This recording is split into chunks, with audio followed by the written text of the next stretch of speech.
एक प्रेस वार्ता के माध्यम से देश के सामने और खासतौर से आधी आबादी के सामने अपने विभाग की रिपोर्ट कार्ड और उपलब्धियों को पेश कर दी, लेकिन वो उससे बचती रही, विफल रही।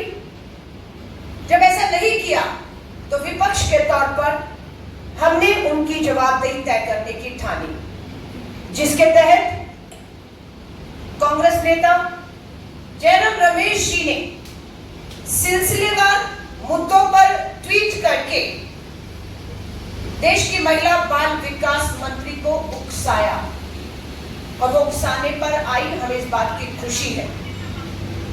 और उन्होंने भी ट्विटर के माध्यम से अपने जवाब पेश किए। उम्मीद की जा रही थी कि वो ट्विटर ना खेले, एक प्रेस वार्ता कर दे, सारे तथ्य, सारी जानकारी, सारे आंकड़े को देश के सामने पेश करें। लेकिन वो ट्विटर खेलती रही, ठीक उसी तरह जिस तरह से बीच कोविड लॉकडाउन में बच्चे, महिलाएं पूरी तरह से सड़कों पर थे, पीड़ित थे, और देश की महिला बाल विकास मंत्री अंताक्षरी खेल रही थी ट्विटर पर। वो लॉकडाउन में अंताक्षरी खेलने में व्यस्त थी, इसलिए पीड़ा बच्चों की हो या महिलाओं की दिखी नहीं, और आज भी वो ट्विटर खेल रही है। मैं दोबारा उनसे कहती हूँ, जिन मुद्दों को जयराम रमेश जी ने उठाया, उस मुद्दों में वो बहुत से मुद्दों से बच गए। बहुत से मुद्दों पर उन्होंने 5 ऐसे मुख्य मुद्दे हैं, या तो उन्होंने भ्रमित करने वाले झूठे बयान पेश किए, जिसकी आज पोल मैं सबूतों के आधार पर खोलने जा रही हूँ, और या कुछ ऐसे सवाल थे जिस पे उन्होंने बचने की कोशिश की। मैं पत्रकार साथियों से कहूंगी, महिला बाल विकास मंत्री स्मृति ईरानी जी का ट्विटर खंगालिए, जो जवाब उन्होंने जयराम रमेश जी को हम दिए हैं। क्या उनके ट्विटर पे जो महिला अपराध की बात की गई, पहला ही सवाल था कि महिलाओं के प्रति या बच्चों के प्रति अपराध में बढ़ोतरी हुई है, न्याय कोसों दूर है। ये पोस्टर, ये चेहरे, किसी एक का नाम स्मृति ईरानी जी ने जवाब में दिया है? ये हम सवाल दोबारा पूछ रहे हैं। ब्रजभूषण शरण के खिलाफ एफआईआर सुप्रीम कोर्ट के कहने पर होती है, हाँ या नहीं? उसके बावजूद भी क्या ब्रजभूषण शरण की गिरफ्तारी हुई है? क्या वो आजाद घूम रहा है? क्या बेटियों को न्याय मिल गया, हाँ या नहीं? मणिपुर की आदिवासी बेटियों के साथ सामूहिक बलात्कार क्या 6 महीने से ऊपर हो गए? कौन सी अदालत में फास्ट ट्रैक में केस चलाकर उन्हें सजा दे दी गई? आप इस पे खामोश है स्मृति ईरानी जी। आपके मंत्री हरियाणा में संदीप सिंह आज भी यौन उत्पीड़न के गंभीर आरोप एफआईआर में मंत्री पद पे बने हुए हैं या नहीं? सवाल आज भी यहाँ खड़ा हुआ है। कुलदीप सिंह सेंगर, राम दुलारे, बिल्किस बानो के 11 सामूहिक बलात्कारियों को रिहा करने का काम आपकी सरकार ने किया। सही था, गलत था? आप बचाव में आए, प्रचार प्रसार किया, हाथ डाले, लड्डू खिलाए, आप इस पे भी खामोश रहे। आपने इसकी निंदा या इसका विरोध क्यों नहीं किया, हम पूछ रहे हैं। हम पूछना चाहते हैं, बनारस की बीएचयू में पढ़ने वाली छात्रा के साथ सामूहिक बलात्कार में आपके आईटी सेल के नेता शामिल हैं, क्या न्याय मिल गया या उम्मीद है कि उसे न्याय मिलेगा? हम पूछना चाहते हैं। बिहार से आपके आने वाले पूर्व मंत्री शाहनवाज हुसैन पर हाईकोर्ट ने बलात्कार का मामला दर्ज करके आगे की कार्रवाई के लिए कहा, क्या आपने उस पर अपनी जुबान खोली? हम आपसे सवाल पूछ रहे हैं। आज जब मैं आपसे बात कर रही हूँ, 4 साल की, मात्र 4 साल की बच्ची का राजधानी दिल्ली में बलात्कार हुआ है। लोग गुस्से में सड़कों पर हैं। क्या आप स्मृति ईरानी जी उस 4 साल की बच्ची के परिवार को मिलने गई राजधानी दिल्ली में? क्या आपकी महिला आयोग की राष्ट्रीय अध्यक्ष गई? क्या आपकी महिला मोर्चा की अध्यक्ष गई उस 4 साल की बच्ची को मिलने के लिए? मेरी महिला कांग्रेस की दिल्ली की अध्यक्ष अपने पूरे महिलाओं के साथ आज उस परिवार से मिलने की कोशिश कर रही है। पुलिस मिलने नहीं दे रही है। हमारा मिलने का मकसद सिर्फ एक है, परिवार को यह विश्वास दिलाना, अगर पीड़िता 4 साल की बच्ची के परिवार को किसी तरह की आर्थिक, कानूनी, किसी तरह की सहायता और मदद चाहिए, इलाज बच्ची को चाहिए, हम खड़े हैं। हमारी महिला दरवाजे पर खड़ी है, लेकिन 4 दिन हो गए इस हादसे को हुए। स्मृति ईरानी जी, आप चुप क्यों हैं? ये सवाल महिला अपराध को लेकर हम आपसे पूछ रहे हैं, जिसपे आपने अपने ट्विटर पे किसी तरह का कोई जवाब नहीं दिया है। सवाल उठाया आंगनवाड़ी बहनों को लेकर। बजट जो है, सुकुड़ता बजट, धन का उपयोग। बजट की अगर बात करेंगे तो स्मृति ईरानी जी आपने बड़ी सरलता से ग्राफिक पेश किए बजट को लेकर। यूपीए सरकार का 5 साल का बजट पेश करती है वो अपने ग्राफिक्स में, और बीजेपी सरकार का 9 साल का बजट। स्वाभाविक है हमारे 5 साल के बजट के मुकाबले आपका 9 साल का बजट अधिक ही लगेगा। अगर आप में थोड़ी ईमानदारी होती तो आप यूपीए के 10 साल का महिला बाल विकास का जो बजट है सरकार का वो पेश करती और अपने 10 साल का पेश करती, ना आप ये बेईमानी करती कि हमारा 5 साल और आपका 9 साल का बजट पेश हो। अब बजट की हकीकत ये है कि अगर आप देखेंगे हमारे 10 साल के कार्यकाल में महिला बाल विकास बजट 20.7% की बढ़ोतरी करता है, कभी भी कम नहीं हुआ इन 10 सालों में। 2004 से लेकर 14 पहुंचने तक हर साल बजट में बढ़ोतरी हुई और 20.7% बढ़ोतरी हुई। आपके समय पर क्या हुआ? कुल बढ़ोतरी मात्र 3.4% आपके बजट में बढ़ोतरी हुई। अंत में अगर हम देखें कि हमारे कार्यकाल में 2013 और 14 में कांग्रेस के अंतिम जो कार्यकाल था कितना बजट था? आज हम कहते हैं कि आपके बजट से आज आप जो बजट 23-24 का है, हमारा बजट उससे 5,000 करोड़ अधिक था। हमारा बजट आपके 5,000 करोड़ अधिक था और हमने 20% साथ जो है हमेशा उसमें की है। 1975 में प्रधानमंत्री इंदिरा गांधी जी द्वारा शुरू की गई एक दूरदर्शी योजना आंगनवाड़ी और पोषण को कवर करने की थी। आंगनवाड़ियों को लेकर इन्होंने कहा 50 लाख रुपए का हमने आंगनवाड़ी जो पीड़िता थी जिनकी कोविड के दौरान सेवा देते हुए मृत्यु हो गई, 50 लाख बीमा कवर। स्मृति ईरानी जी यहाँ पर आप कोरा झूठ बोल रहे। हम आपको चुनौती देते हैं, उन महिलाओं का जानकारी देश के सामने रखिए जिन्हें 50 लाख रुपया कोविड के दौरान बीमा का मदद मिला हो। सच्चाई यह है कि 22 जनवरी 2022 को पार्लियामेंट में जब आपसे सवाल पूछा गया कि कोविड के दौरान कितनी हमारी आंगनवाड़ी बहनें या हमारी जो दूसरी बहनें हैं कार्यकर्ता हमारी जो है उनकी मृत्यु हुई, उनको लाभ मिला, तो सच्चाई ये आती है government has no data on anganwadi worker who died due to कोविड-19। ये तो स्मृति ईरानी जी आपने कहा था आपके पास किसी तरह की कोई जानकारी और डाटा है ही नहीं। जब आपके पास कोई जानकारी नहीं थी, कोई डाटा नहीं था, तो किन लोगों को आपने 50 लाख रुपया कोविड बीमा कवर दिया है? ये सवाल आप पर गंभीर उठता है। यहाँ पर भी हमें बहुत बड़े भ्रष्टाचार की खुशबू आती है कि कागज पे दिखाकर किन्हें बीमा दे दिया गया, क्योंकि सच्चाई ये है कि जो हमारी आंगनवाड़ी की कार्यकर्ता थी या हमारी हेल्थ वर्कर थी, उन्हें कोर्ट तक जाना पड़ा, उन्हें अपने घर के बर्तन, जेवर सब कुछ बेचना पड़ा ताकि वो अपनी जान भी बचा पाए और अपनी जीविका भी बचा पाए और अपने घर को भी चला पाए। ये आपकी सच्चाई है। आसिफ प्रेमजी यूनिवर्सिटी की रिपोर्ट को आप झुठला नहीं पाएंगे। जवाब मांग रहे हैं आपसे। आसिफ प्रेमजी यूनिवर्सिटी की रिपोर्ट के अनुसार 20% आशा वर्कर और आंगनवाड़ी कार्यकर्ताओं को कोविड के दौरान खर्च को कवर करने के लिए, वही मैं आपको वापस बात दोहरा रही हूँ, अपनी घरेलू संपत्ति आभूषण बेचने पड़े। मंत्री ने खुद संसद में बयान दिया जिसका मैंने आपको अखबार की उस समय की हेडलाइन बताई है कि किसी तरह का भी किसी को मुआवजा नहीं दिया गया। ये कोरा झूठ है जो हम आपको आज बेनकाब करते हैं।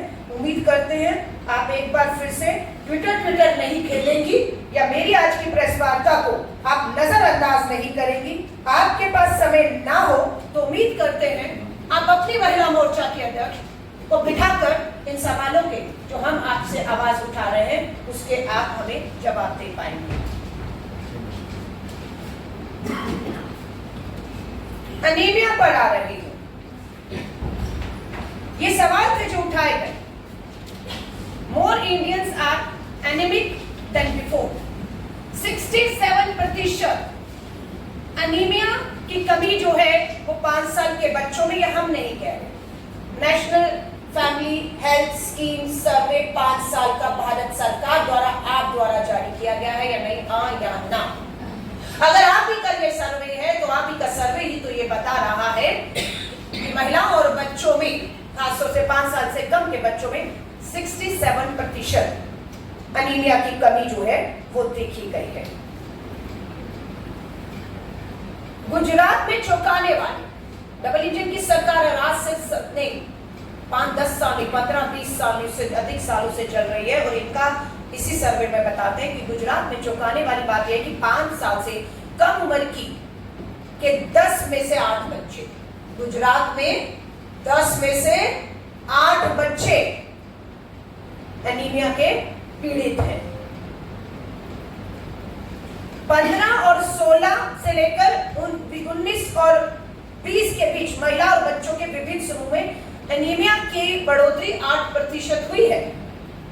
15 और 16 की जो बच्चियां हैं या महिलाएं 19 साल में, उनमें 9.2% एनीमिया की बढ़ोतरी हुई है। ये क्या दिखाता है कि आपकी जो योजनाएं थी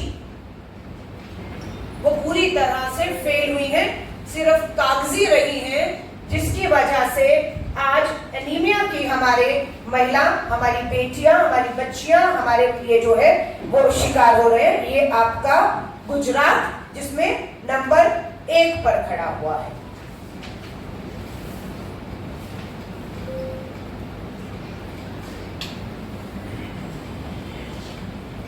अब ये कहते हैं कि कांग्रेस ने अब तक क्या किया है।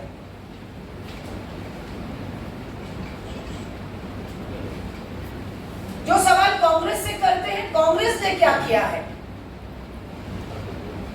मैं एक पूरी सूची देश के सामने रख देना चाहती हूं। सबसे पहली उपलब्धि महिला आदि आबादी को लेकर क्या थी भारतीय राष्ट्रीय कांग्रेस की? क्या ये नहीं थी?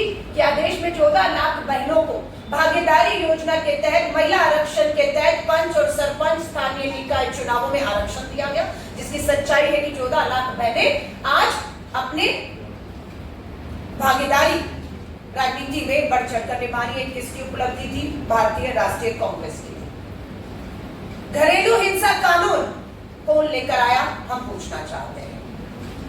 दहेज निषेध कानून कौन लेकर आया इस देश में, ये हम पूछना चाहते हैं। निर्भया के बाद सख्त कानून लाकर न्याय देने का काम, पोक्सो कानून के तहत 18 साल की उम्र को कम करके, कि निर्भया में एक दोषी इसलिए बच गया, उसकी उम्र 18 से कम थी, उसको 16 से 18 के बीच में लाकर न्याय करने का काम किसने किया? निर्भया के दौरान जस्टिस वर्मा की रिपोर्ट को, कानूनों को सख्त करने का काम, कि पीछा करना, घूरना भी एक अपराध माना जाएगा, ये किसके समय पर हुआ? ये दौर उस दौर से गुजरा जब सती प्रथा, पर्दा प्रथा, कन्या भ्रूण हत्याएं ये हुआ करती थी, और उससे भारतीय राष्ट्रीय कांग्रेस ने ऐसे ऐसे कानून, sexual harassment at work place, कोई कानून नहीं था, कौन लेकर आया कि वर्क प्लेसेस में हमने अपनी बेटियों को, अपनी बच्चियों को सुरक्षित करने का काम किया है। आज मैं भारतीय राष्ट्रीय कांग्रेस की उपलब्धियों को गिनाती हूं तो मैं भाजपा के 10 साल की बड़ी उपलब्धियों को कहूंगी, मात्र चुनौती दे रही हूं।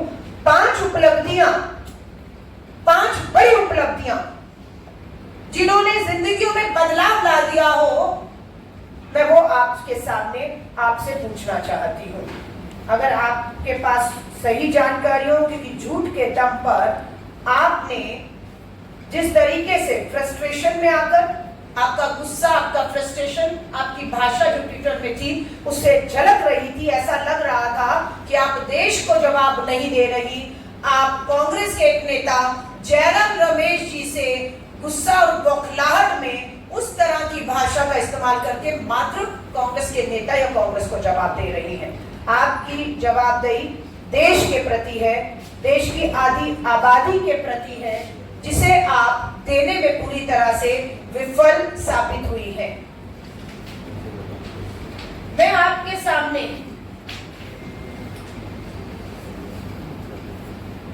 अपराध की बात आपके सामने रखी, मैंने अनीमिया की बात आपके सामने मैंने रखी कि क्या उसकी गुजरात से लेकर देश में सच्चाई है। मैं आपके सामने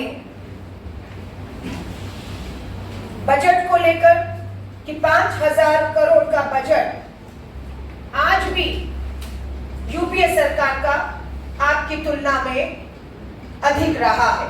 आपने बजट में कटौती की और जो आपने दावे किए उसकी कटौती की। मैं एक और महत्वपूर्ण आपके सामने रोजगार को लेकर,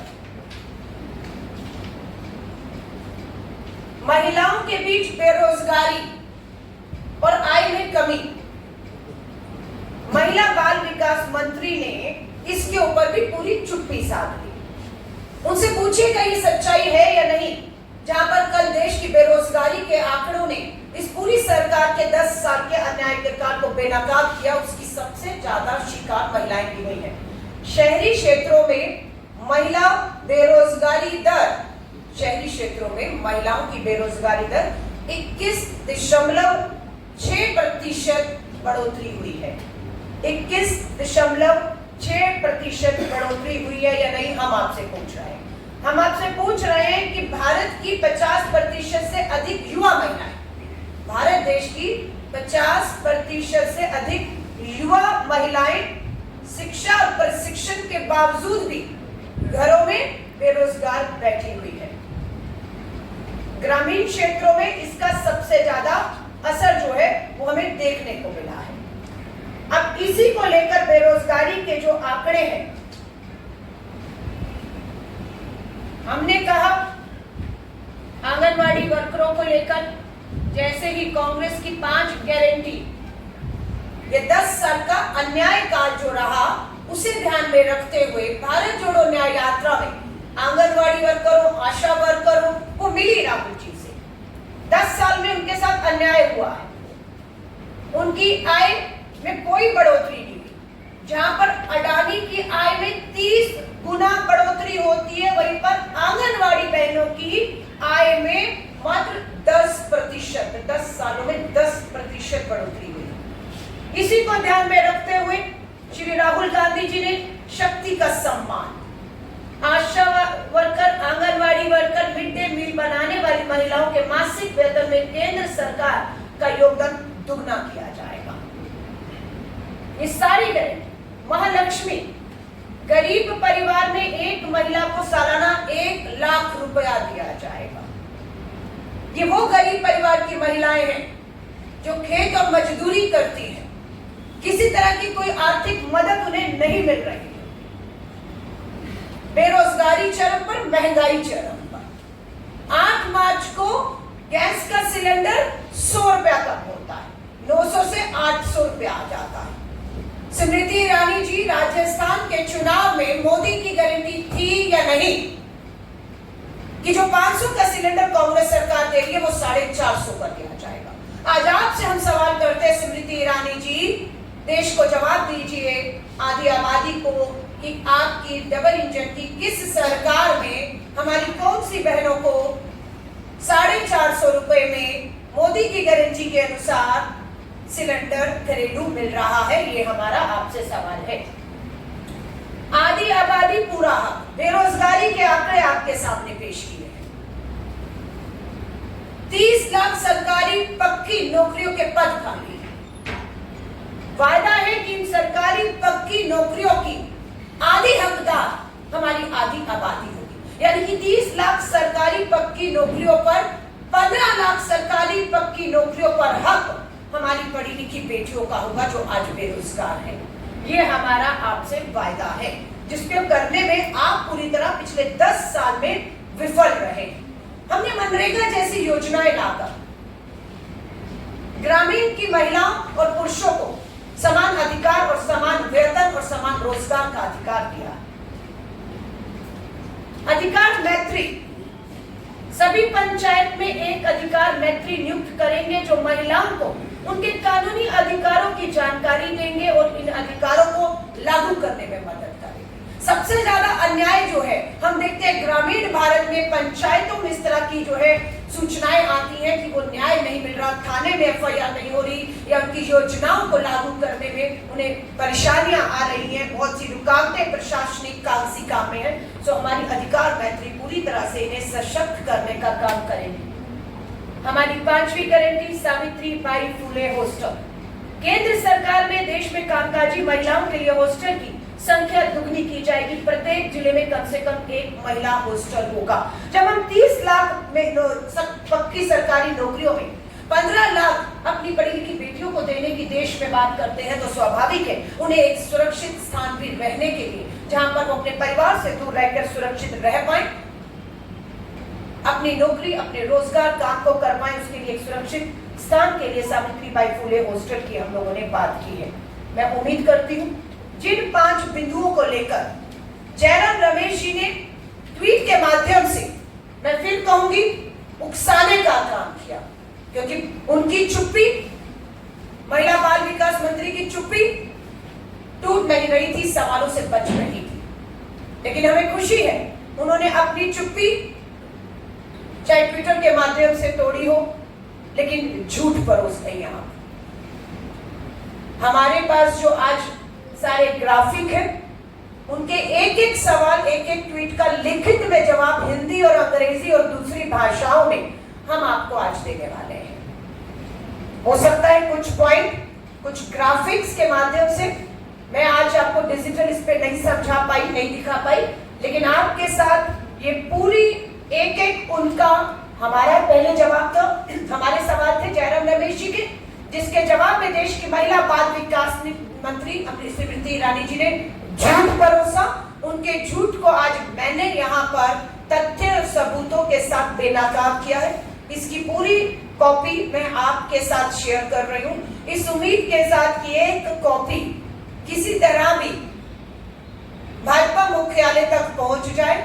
स्मृति ईरानी जी के घर भी हम ये कॉपी देने के लिए जा रहे हैं। व्यस्त है, ट्विटर देख पाती है, नहीं देख पाती है, मर्जी के ट्वीट देखती है, मर्जी के जवाब देती है, तो ये कॉपी हम स्मृति ईरानी जी आपके घर में आपके झूठ को बेनकाब करते हुए तथ्य और ग्राफिक के साथ भेज रहे हैं, इस उम्मीद के साथ कि अब आप ट्विटर ना खेलेंगी, अब आप एक बड़ी प्रेस कॉन्फ्रेंस करके एक ही बार देश की आधी आबादी अपने 10 साल के अपने विभाग के रिपोर्ट कार्ड देश के सामने रखेंगी। ये आपसे हम उम्मीद करते हैं। 2 सच्चाइयां दोबारा आपके सामने क्लोजिंग करते समय रख रही हूं। ये भाजपा की सच्चाई और अन्याय का काल है। ये कांग्रेस के 5 न्याय 25 गारंटी, 5 न्याय 25 गारंटी के साथ देश के साथ हुए अन्याय का काल, ये पूरा दशक 2000 से 14 से 24 तक का ये पूरा दशक इतिहास में तानाशाही, कुशासन और अन्याय के काल के तौर पर जाना जाएगा। और दूसरी तरफ एक उम्मीद बनकर कांग्रेस की ये हमारे 5 न्याय के तहत 25 गारंटीज जो हमने दी है, जिसमें युवा न्याय, नारी न्याय, श्रमिक न्याय, किसान न्याय और भागीदारी न्याय के तहत 25 गारंटी, ये एक उम्मीद की किरण बनकर लोगों के बीच में न्याय दिलाने के लिए अपनी वचनबद्धता को हम दोहराते हैं। धन्यवाद।